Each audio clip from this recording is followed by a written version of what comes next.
السلام علیکم دوستو، یہ پاکستان میں یہ جو افراتفری کا عالم چل رہا ہے، اور اس افراتفری کے عالم کو ختم کیوں نہیں کیا جا رہا ہے؟ کیوں ایک دوسرے کو ساتھ مذاکرات نہیں ہو رہے؟ کیوں پاکستان، کیا یہ لوگ پاکستانی جرنیلز اور پاکستانی سیاستدان، پولیٹیشنز اور بیوروکریٹس مل کر ایک مسئلہ نہیں سلجھا سکتے؟ وہ سلجھا سکتے ہیں، وہ اس معاملات کو ختم کر سکتے ہیں، لیکن یہ معاملات جو پیدا کیے گئے ہیں باہر کی ایجنسیوں کی مدد سے، اور یہ معاملات جو عمران خان اور اسٹیبلشمنٹ کے خراب ہوئے ہیں، ان کو کیا سولو آؤٹ نہیں کیا جا سکتا؟ کیا جا سکتا ہے۔ آج سے پہلے بھی بہت سے پولیٹیشنوں کے جو ہے نا معاملات خراب ہوئے ہیں فوج کے ساتھ، جرنیلز کے ساتھ۔ بٹوں کے دور میں لگا لے، بٹوں کے دور میں بھی بہت زیادہ معاملات خراب ہوئے تھے فوج کے، جنرل ضیاء کے، اور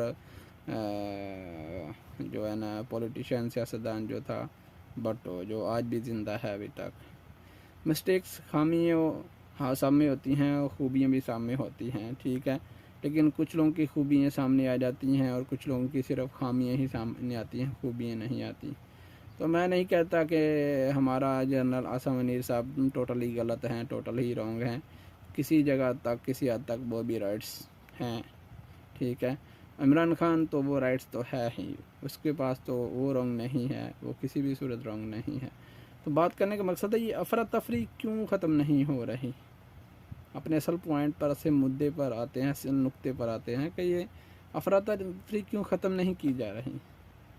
افراتفری اس لیے ختم نہیں کی جا رہی کہ کیونکہ پاکستان، اگر افراتفری ختم ہو جائے گی تو پاکستان اسٹیبل ہو سکتا ہے، اپنے ملک میں امن ہو جائے گا تو یہ ترقی کی طرف جا سکتا ہے۔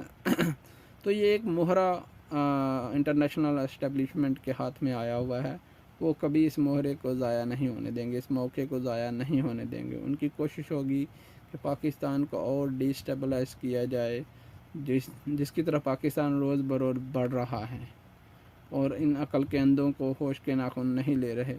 ویسے بھی پاکستان آج کل بہت زیادہ چیلنجوں کا سامنا ہے، پاکستان میں افراتفری تو ہے ہی، لیکن یہ ختم کیوں نہیں کر پا رہے؟ کیونکہ انٹرنیشنل اسٹیبلشمنٹ نہیں چاہتی کہ یہ افراتفری پاکستان میں ختم ہو، وہ نہیں چاہتے، وہ چاہتے ہیں کہ یہ افراتفری رہے، یہ بڑھ جائیں، یہ تقسیم ہو جائیں۔ جب ہم بڑھ جائیں گے، تقسیم ہو جائیں گے، تو ہمیں توڑنا، ہمیں مروڑنا، ہم سے شرائط منانا ان کے لیے آسان ہوتا ہے۔ اب اگر ہم متحد رہیں گے تو پھر ان کے لیے مشکل ہوگا۔ تو ٹائم کم ہوتا ہے، سبسکرائب میرے یوٹیوب چینل کو کریں۔